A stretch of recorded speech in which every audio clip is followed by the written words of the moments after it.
રશિયાના કઝાન શહેરમાં અમેરિકાના 9/11 જેવો હુમલો થયો હતો. ન્યૂઝ એજન્સી રોયટર્સના જણાવ્યા અનુસાર કઝાનમાં 8 ડ્રોન હુમલા થયા છે, જેમાંથી 6 રહેણાંક ઇમારત પર થયા છે. આ હુમલા મોસ્કોથી 800 કિલોમીટર દૂર હતા.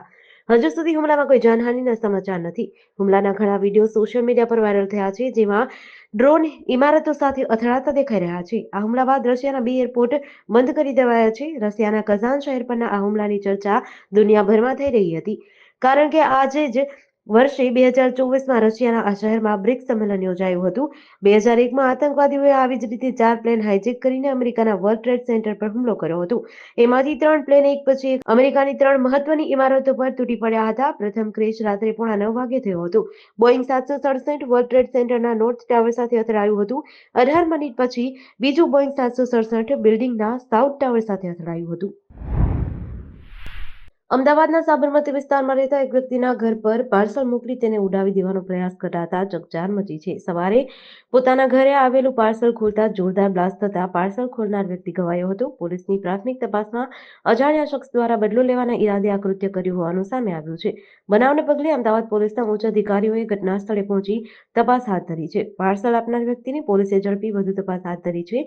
રૂપેણ બારોટ નામના યુવકે પોતાની પત્ની સાથે થયેલા છૂટાછેડાનો બદલો લેવા માટે આ કાવતરું રચ્યું હોવાનું સામે આવ્યું છે. 2 યુવકોની મદદ લઈ આ પાર્સલ બ્લાસ્ટ કરાયો હોવાની ચોંકાવનારી વિગતો સામે આવી છે. ગૌરવ ગઢવી નામનો વ્યક્તિ પાર્સલ આપવા આવ્યો હતો. આ પાર્સલ રૂપેણ બારોટ નામના વ્યક્તિએ મોકલ્યું હોવાની હકીકત સામે આવી છે. રૂપેણ બારોટ તેની પત્ની સાથે છૂટાછેડા થયા હતા. આ છૂટાછેડા પત્નીના માનેલા ભાઈ બળદેવભાઈના કારણે થયા હોવાનું રૂપેણ બારોટ માનતો હતો, જેથી રૂપેણે બદલો લેવા માટે ગૌરવ અને અન્ય એક વ્યક્તિને પાર્સલ સાથે બ્લાસ્ટ કરવા મોકલ્યો હતો. રાજ્યના વડોદરા, હાલોલ અને મહેસાણા અમદાવાદ હાઈવે પર આવેલા મેવડ ટોલનાકા પર ટ્રાન્સપોર્ટ એસોસિએશન દ્વારા ટોલનો વિરોધ કર્યો છે. આ રસ્તા બનાવવા પાછળ થયેલા ખર્ચ કરતાં વધુની રકમનો ટોલ ટેક્સ વસૂલી લીધો હોવા છતાં ટોલની ઉઘરાણી સામે ટ્રક અને બસના ચાલકોએ રોષ વ્યક્ત કર્યો છે. હવે આ ટોલનાકા પરથી પસાર થવાના બદલે ટોલનાકા ન હોય તેવા વૈકલ્પિક રસ્તાનો ઉપયોગ કરવાનો નિર્ણય કરાયો છે. વાહન ચાલકોને તે બાબતે જાગૃત કરવા પેમ્પલેટ પણ વહેંચ્યા હતા. વડોદરા હાલોલ હાઈવે પર ટ્રક ચાલકોએ રસ્તા પર બેસી વિરોધ નોંધાવતા ટ્રાફિક જામના દ્રશ્યો થયા હતા. જો કે પોલીસને તેઓને રસ્તા પરથી દૂર કરી વાહન વ્યવહાર પૂર્વવત કરાવ્યો હતો. વડોદરા હાલોલ અડાલજ મહેસાણા ટોલ રોડના બહિષ્કારનું એલાન કરવામાં આવ્યું છે. સુરતની વીર નર્મદ દક્ષિણ ગુજરાત યુનિવર્સિટીમાં અઠવાડિયા પૂર્વે યોજાયેલા યુવા મહોત્સવ દરમિયાન એબીવીપીના સભ્ય અને જર્નાલિઝમના અભ્યાસ કરતા વિદ્યાર્થીએ નેતા બનવાના ચક્કરમાં યુનિવર્સિટી પરિસરમાં ખાલી દારૂની બોટલો મૂકી યુનિવર્સિટીને ખોટી રીતે બદનામ કરવાનો પ્રયાસ કર્યો હતો. આ બાબતનો સીસીટીવીમાં ઘટસ્ફોટ થયા બાદ યુનિવર્સિટીએ એબીવીપી અને વિદ્યાર્થી સામે કડક કાર્યવાહી હાથ ધરી છે. યુનિવર્સિટીએ તેનો પ્રવેશ રદ કર્યો છે, જ્યારે એબીવીપીએ પણ પોતાના સંગઠનમાંથી દૂર કરી દીધો છે. વીએનએસજીયુના કુલપતિ ડોક્ટર કિશોરસિંહ ચાવડાએ જણાવ્યું હતું કે આ ઘટનાને યુનિવર્સિટી માટે કલંકરૂપ ગણાવી હતી અને આવી માનસિકતાવાળા વિદ્યાર્થીઓના કૃત્ય માટે કોઈ ક્ષમા રાખવામાં નહીં આવે. પ્રોવિડન્ટ ફંડ કૌભાંડના આરોપમાં ભૂતપૂર્વ ભારતીય ક્રિકેટર રોબિન ઉથપ્પા વિરુદ્ધ ધરપકડ વોરંટ જાહેર કર્યું છે. આ વોરંટ ક્ષેત્રના પીએફ કમિશનર સદાક્ષરી ગોપાલ રેડ્ડીએ જણાવ્યું હતું કે જેમણે પુલકેશનગર પોલીસને જરૂરી પગલાં લેવાનો આદેશ જાહેર કર્યો હતો. ત્યારે પૂર્વ ક્રિકેટર રોબિન ઉથપ્પા પર પ્રોવિડન્ટ ફંડ કૌભાંડનો આરોપ છે. પ્રાદેશિક પીએફ કમિશનર સદક્ષરી ગોપાલ રેડ્ડીએ તેના વિરુદ્ધ આ ધરપકડ વોરંટ જાહેર કર્યું છે. આ સાથે તેમણે પોલીસને પણ આ બાબતની ગંભીરતાથી નોંધ લઈ કાર્યવાહી કરવા સૂચના આપી છે. Robin Uthappa centuries lifestyle brand private limited કંપનીનું સંચાલન સંભાળતો હતો. હવે રોબિન પર કંપનીના કર્મચારીઓના પગારમાંથી પીએફ કાપ્યા અને પછી તેને આ ખાતામાં એડ ન કરવાનો આરોપ છે. રિપોર્ટ અનુસાર સમગ્ર કૌભાંડ 23 લાખ રૂપિયા હોવાનું કહેવાય છે. વલસાડના કપરાડા તાલુકામાં આવેલા બાબરખડક ગામમાં ચાલતી સિલ્વર એગ્રો ફૂડ પ્રોડક્ટ્સ ફેક્ટરીમાં ઉત્પાદન થતા ઘઉંના લોટની રાધે માખન ભોગના નામે માર્કેટમાં વેચાણ કરવામાં આવ્યા છે. રાધે માખન ભોગના નામની કોપી કરીને ઓછી ગુણવત્તાવાળા ઘઉંના લોટ માર્કેટમાં વેચીને રાધે માખન ભોગની બ્રાન્ડને નુકસાન પહોંચાડ્યું છે. ઘટનાની જાણ કંપની સંચાલકોને થતાં તાત્કાલિક કપરાડા તાલુકામાં પહોંચી ચેકિંગ કર્યું હતું, જેમાં કપરાડા તાલુકાના બાબરખડક ગામે આવેલી એગ્રો કંપનીમાં રાધે માખન ભોગ નામની બ્રાન્ડની કોપી કરીને મળતા નામનો ઉપયોગ કરી રાધે માખન ભોગના નામથી પેકિંગ કરતા ઝડપી પાડ્યા હતા. કુલ 4.41 લાખનો મુદ્દામાલ કોપીરાઇટ કેસમાં સીલ કરી નાના પોઠા પોલીસ મથકે ફરિયાદ નોંધાવી તપાસ હાથ ધરી છે.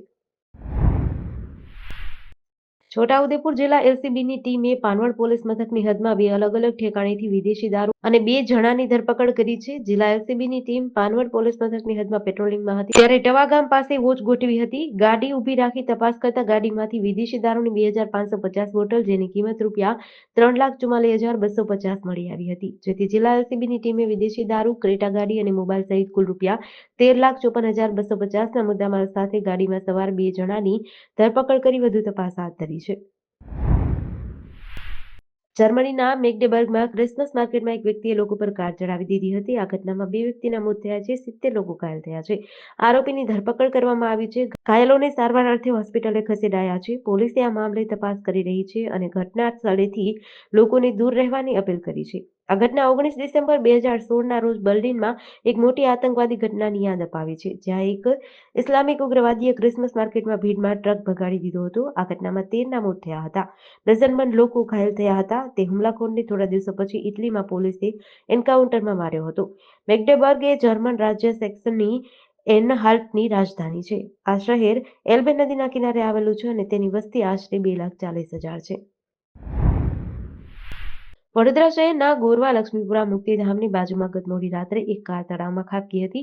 આ કારમાં બે યુવક સવાર હતા, જેમાંથી નીરજ ચોસલા નામના યુવકે સ્વિમિંગ આવડતું હોવાથી તે કારમાંથી બહાર નીકળી ગયો હતો. એ બાદ તેણે કારના બોનેટ પર ચડી બૂમાબૂમ કરી કારમાં ફસાયેલા કેતન પ્રજાપતિ નામના યુવકને બચાવવાનો પ્રયાસ કર્યો, જેમાં કાર પાણીમાં ડૂબવા લાગતા બોનેટ પરનો યુવક સ્વિમિંગ કરીને બહાર નીકળી ગયો હતો.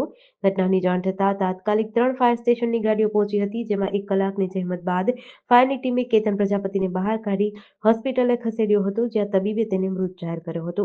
આ બનાવ અંગે હાલ પોલીસે વધુ તપાસ હાથ ધરી છે.